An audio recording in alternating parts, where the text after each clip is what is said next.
Hello, welcome to my very first podcast episode. I'm still working out what I'm going to call it, but some of you may know me as Serial Sewist on Instagram. I am a sewist and a knitter, and I dabble in a few other crafts as well.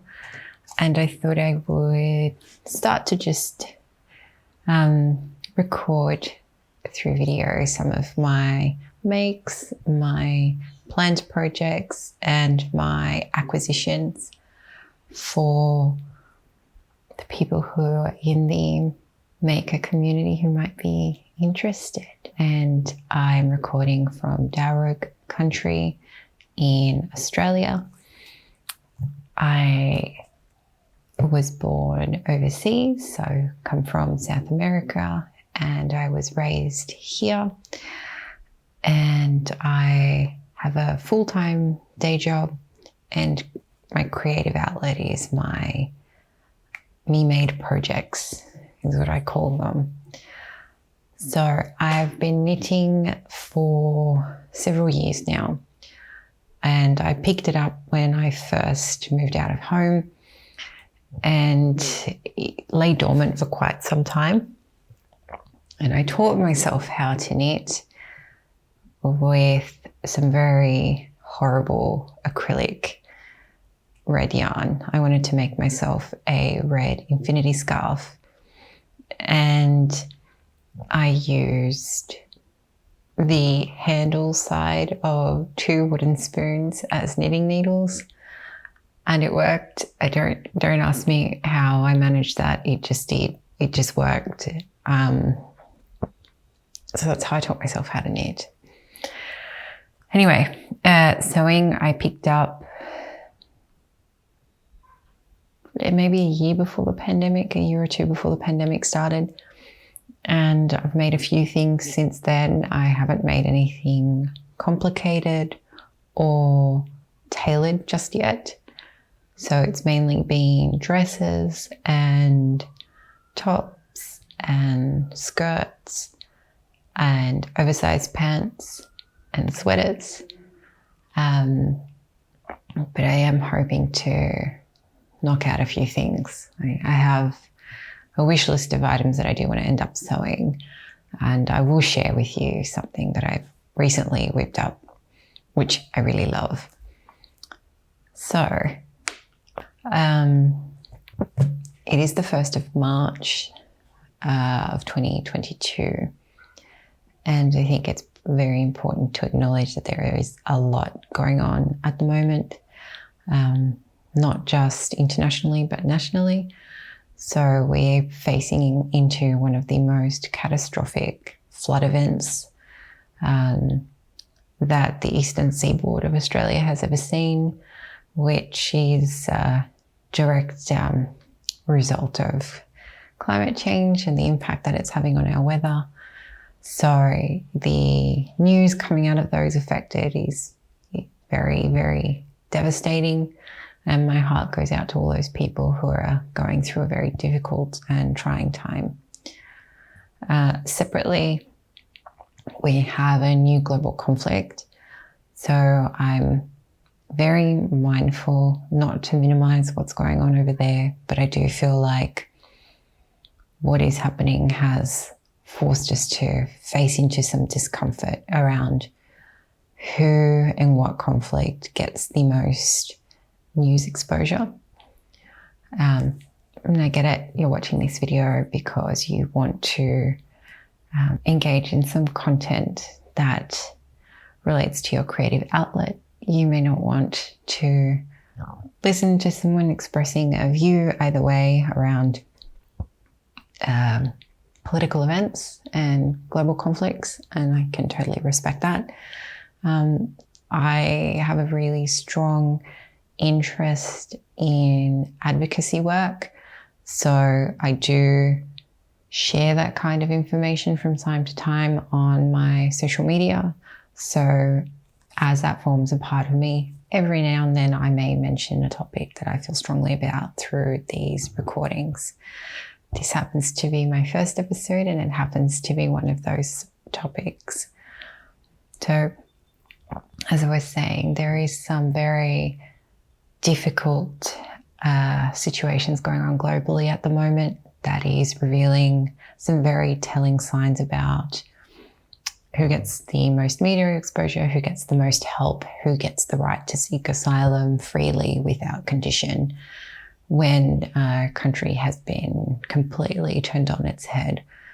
So I think you can be completely outraged with what's going on in a global conflict, and you can completely acknowledge that we are seeing a lot of attention diverted to Europe when there have been many pre-existing conflicts and displacement of people, mass exodus of refugees and asylum seekers from various parts of the world who've not been freely and openly welcomed into Western countries with such relaxed means as those who are currently facing tumultuous times in Europe. Having said that, it doesn't mean that you shouldn't take an interest, and it doesn't mean that you shouldn't be advocating for change and for accountability. So by all means, if you feel like donating, you do that. Don't stop yourself from doing that. And just make sure it's reputable. Make sure that it is one of the world-renowned organisations so that your donations are not misappropriated, but also to make sure that they can actually make it to the people who need it on the ground, because there are a lot of comprehensive financial restrictions in different parts of the world at the moment that make it very difficult for aid and the payment of aid to make its way to those who are impacted. So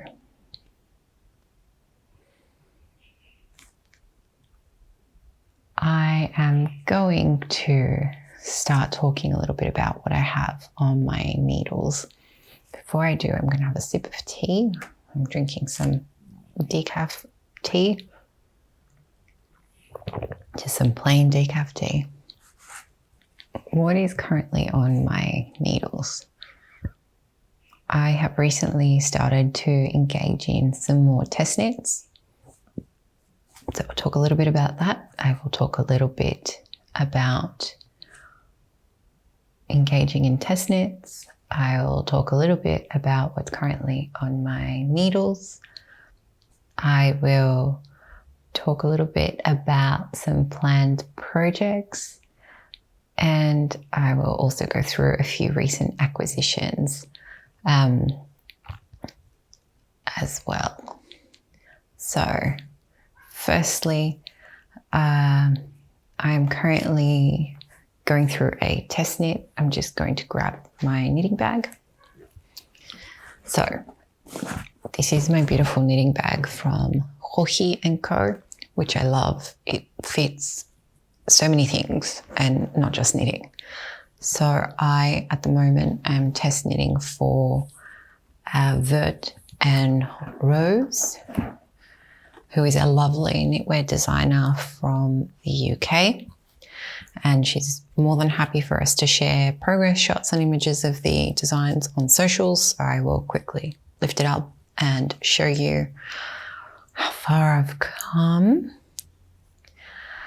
So this was a test knit that started on the 14th of February and it's to go for a month. It is a beautiful sweater with a lace detailing balloon sleeve, which is magnificent. Who doesn't love a dramatic sleeve? In an Aran weight, but I managed to get gauge using a bulky weight, which I'm really pleased about. It was some stash yarn. So this is a bulky weight yarn from Knit Picks, which I purchased a few years ago now. It was intended for something else and then it just never eventuated. It is from their Wool of the Andes collection. Collection. So it's very lovely. I don't know how ethically it's sourced. I need to look into that. But I haven't purchased anything new, and at that time I I wasn't engaging in that extra work to make sure that my acquisitions were from ethical fair trade means. I try and do better now. I digress.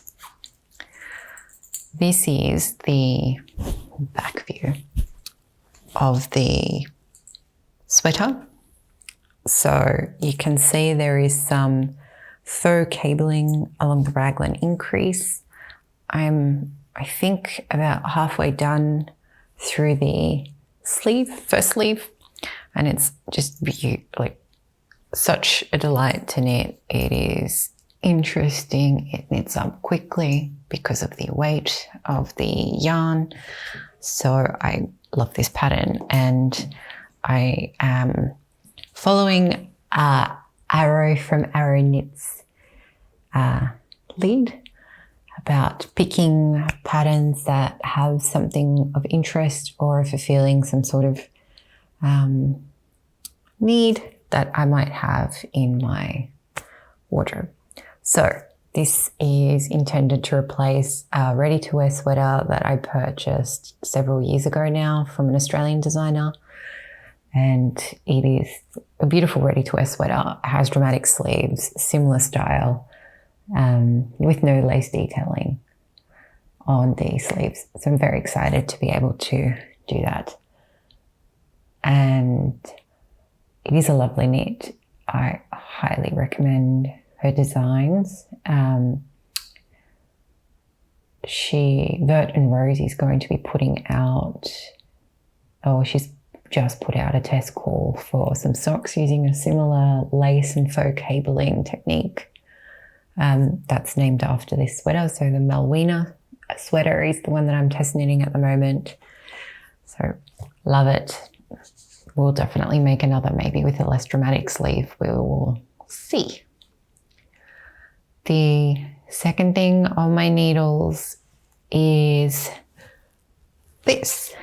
So this is sitting in a beautiful yarn bowl that I was gifted by one of my dear friends who is also a sewist.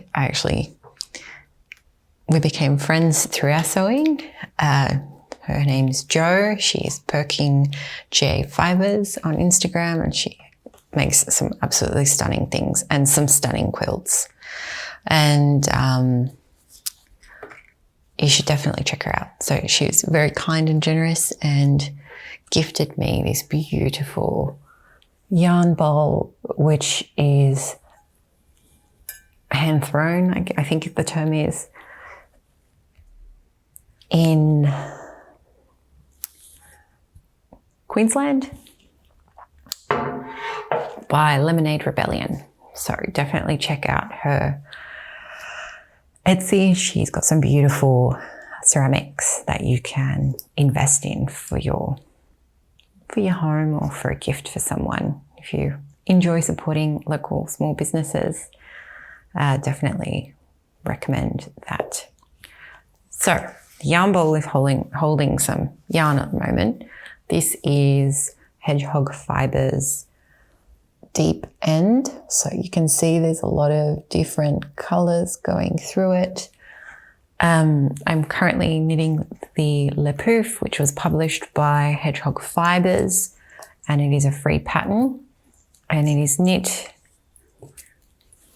It's very nice. It is knit in 4-ply held double, so it imitates like a DK weight, which is a double knit weight, or an 8-ply.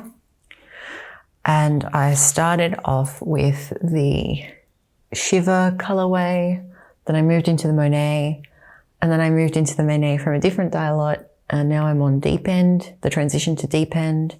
And then from Deep End, I will go into a fourth, more solid color, which is like a petroleum navy blue. And then I have to do the sleeves in a similar sequence. So this isn't getting much work or attention at the moment because I am working on the test knit. But knits up very quickly. Very nice pattern to make. I'm looking forward to seeing how that turns out, as it's really nice and colourful and something different. What I am currently wearing, so different to what's on my needles, what I'm currently wearing is the Weekender by Andrea Mowry. And I knitted this in the recommended yarn, which was the Brooklyn Tweed, which is a bit of a rustic yarn. And this is the first sweater that I've knitted myself ever. And it was such a delight. It came together very quickly. It blocked incredibly well. Learned the power and magic of blocking through this sweater. And again, really recommend the pattern. I love Andrea's patterns, and she has done some really good work with making her designs size inclusive. I know she's not everyone's cup of tea, but love her stuff. I have a shifty that has eluded me several times because I can't get gauge with the yarn that I have, so I've given up for the moment. But that is hopefully one of my planned projects for this year, or if not next year. I'm in no rush. So that is what's on my needles. That is what I'm wearing. I will now move over to the planned projects portion of the podcast. So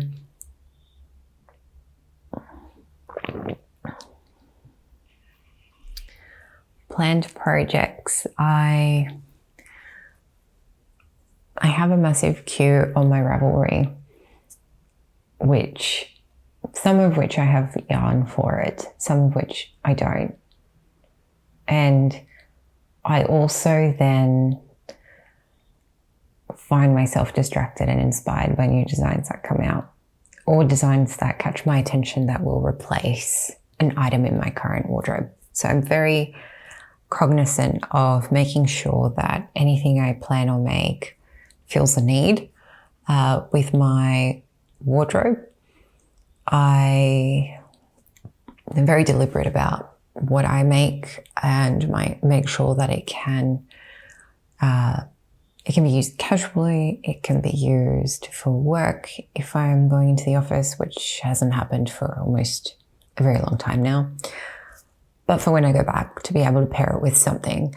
So, two things that I am planning that I've just added onto my Ravelry queue, which do not follow it for gospel at all, because it is definitely not my actual planned project list. I just stick it on there as a wish list more than anything else.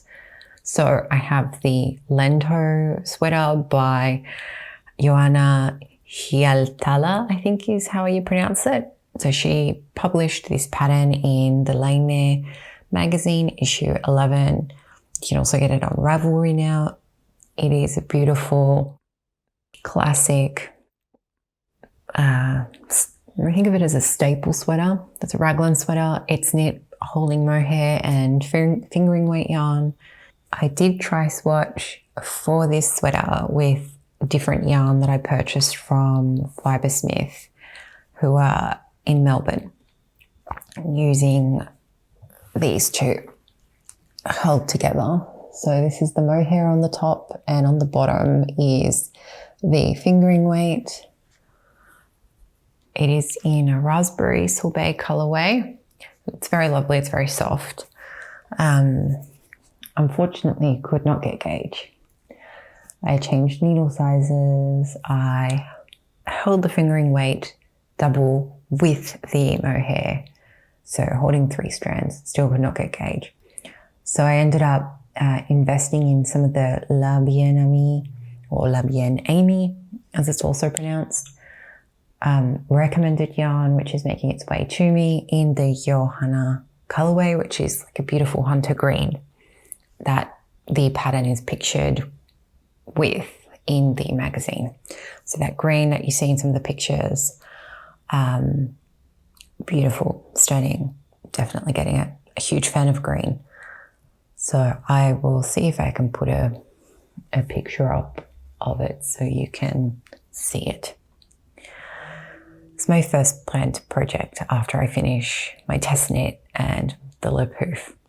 The second one is the design that broke the internet over the weekend, which was the Great Gingham by JesseMaed Designs. So I'm sure many of you saw that. It was, and still is, all over Instagram, and all the yarn kits for the ritual dyes and spin cycle colorways sold out pretty much everywhere. And my intention with knitting that up is to replace another Veronica Main sweater that I have been wearing, which is from an autumn winter collection from 2017, I believe it is, 2017, 2018, which is a mixture of like navies, maroon, a mold, grey, gingham checkered jumper. I was pattern clashing quite a bit with a few items, and I was wearing it to work and I was wearing it casually, and it's just been completely worn out. So again, Great Gingham would be a really good piece to replace that for corporate, but also making it maybe in a fun colorway as well. So we will see. That is the plan. And so that is the planned projects portion of the episode. I will now talk about acquisitions. So firstly, the only yarn club that I've signed up to has been the Magpie Fibres Society yarn subscription. It is lovely. The colorways are lovely. You get a discount. I'm not affiliated with them whatsoever. I just really enjoy it. And yes, it is my first yarn club, so I'm a little bit biased. One of the colorways that I received in the past 6 months, I would say six months, is this one, which is number 20, Fibre Society. It is in a swanky DK. It is a merino cashmere with nylon. It's stunning. I did order more, took advantage of the discount. I got a sweater's quantity to make myself a nice casual basic sweater. The box that you receive with your acquisition or your subscription does include little trinkets here and there, which are very lovely. And they've been really great with shipping, even throughout the pandemic and the postage delays. So it is worth indulging in if you have the means, because it is, I think, $100 every 2 months that comes out of your account for the yarn club, and you get 2 skeins. And you can pick a variegated colorway, you don't know what color, or speckled. I normally opt for speckled because I find that that's easier to incorporate into other projects than a variegated, and I like a speckled yarn more. So that is Magpie Fibre Society. The second acquisition that I'm going to talk about today is from Woolen Works. So I did pre-order 2 different colorways from Chloe. I love Chloe's yarn. When the Great Gingham got released on the weekend, I immediately was messaging her, as were many others, seeing whether or not she was going to put out a Sportway kit or bundle for us to knit up some Great Gingham designs in her beautiful yarn. So she does do custom orders. Definitely on my radar to have that chat with Chloe, and she knows. So I ordered the Walken Rainbow, just 1 skein. This is a merino superwash in a 4-ply. So it's like stunning speckling. I don't know how she does it to make sure that the speckling doesn't bleed. It's just all these beautiful colors in it. I got this to probably make a pair of socks or a 1 skein wrap or shawl. Then I ordered a fairy bread colorway. Now, if you are not from Australia, or New Zealand, you may not know what fairy bread is. Let me tell you, coming from an ethnic family, it was very, very interesting to go to a primary school birthday party when I was little and see that what they had served up as one of the snacks was white sliced bread with butter or margarine covered in sprinkles. And that is called fairy bread. And it's usually cut into triangles. It is delicious. I will see if I can put a photo here. It's weirdly delicious. It has inspired cake recipes. So Catherine Sabbath is a wonderful baker and cake artist is what I think of her as. And she has a recipe for a fairy bread cake, which I am yet to make, but I will make it. So with that context in mind, fairy bread colorway by Woolen Works. I'm going to take the label off because it's. So I got this in an Aran weight. It is just stunning. Like, look at this. Look at that speckling is insane. So they've got a sweater's quantity in that. I'm very well aware I live in Australia and does get cold and not super cold. I don't care.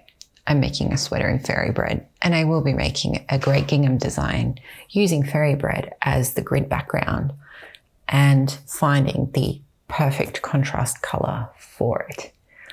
Still making up my mind as to what that will be. I'm torn between like a fuchsia or the new pastel purple, which is the Pantone color of the year, or even like a petroleum teal, to be quite honest. So, fairy bread, Woolen Works. The last two acquisitions come from Yarn Glorious Yarn. I purchased these using a very generous gift voucher that I was given by my mum for my birthday. So thank you, Mum. And I invested in some worsted weight non-superwash wool. So the first colorway I'm going to show you is Wild Thyme or Thyme. And it is by BlueSky Fibres. It's made in Peru. It's 100% fine Highland wool. One of my favorite greens. You'll see a lot of green here. So, very, very beautiful hunter green with some slight yellow tones coming through. It is very soft.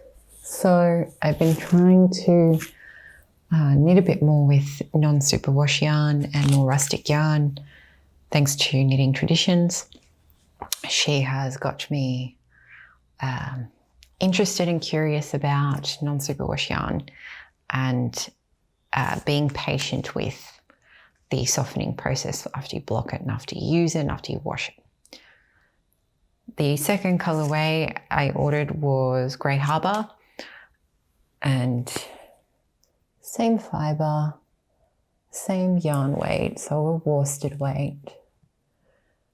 It's beautiful. It is a very, very light cloud grey, and again, sweater's quantity. So I don't have any projects planned for those yet, but that won't take long because they're good basic colours that will fit with everything that's in my wardrobe. So I am excited to see what they turn into. Potentially a Surrey Norland design. I'm still thinking about it. But very, very lovely wool. So those are my most recent acquisitions. I wanted to share with you on my first episode.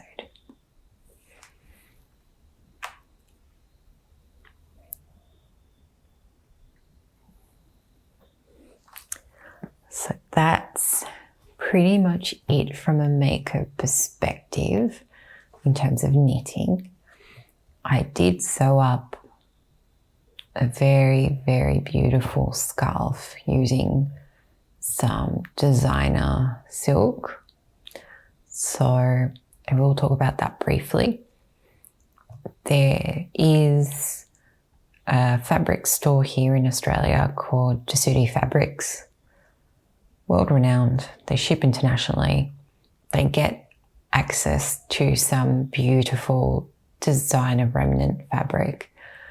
And I snapped up some beautiful Valentino fabric.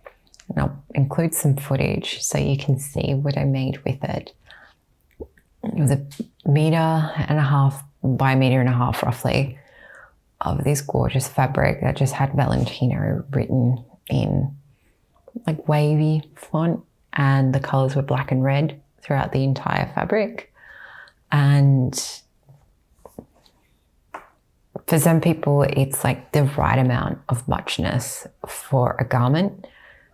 For me, it would have been too much. I'm very much a minimalist or borderline maximalist, but very rarely. It's always about a streamlined capsule style wardrobe that channels the inner French person I wish I were sometimes. Not often, but sometimes.